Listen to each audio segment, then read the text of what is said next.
E eu perdi minha mãe recentemente, você sabe, e eu tinha que fazer a peça em Brasília de volta, com menos de um mês que ela tinha morrido. E foi muito louco, porque foi uma trajetória do fim muito grande. Eu me despedi da minha mãe muitas vezes, achando que não teria dia seguinte, e ela voltava, então eu comecei a achar que talvez ela fosse mortal.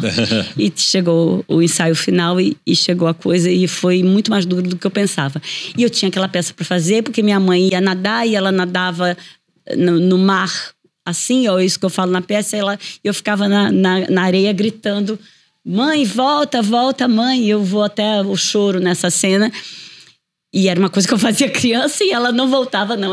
Ela ia nadar, e ela queria era nadar e me ensinar. Depois eu falo, aí depois ela me ensinou a nadar pra lá da arrebentação.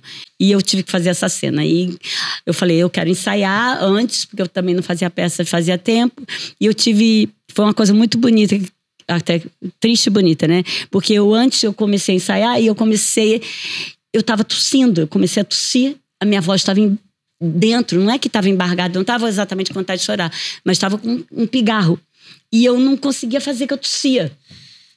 E aí chegou a hora da tal da cena, e eu comecei a gritar Quando eu comecei a falar, vem minha mãe no meio das ondas, minha mãe era excelente nadadora, eu comecei a chorar. E quando eu comecei a chorar, eu chorei, parecia que eu tinha chorado o último choro. Eu chorei para me salvar. O teatro me salvou com a cena, mais uma vez. Eu fui salva pela beleza, mais uma vez. Eu chorei, e depois eu parei de tossir. A minha voz voltou pro lugar. E eu consegui fazer a peça. Passar por essa peça não tem sido fácil essa hora.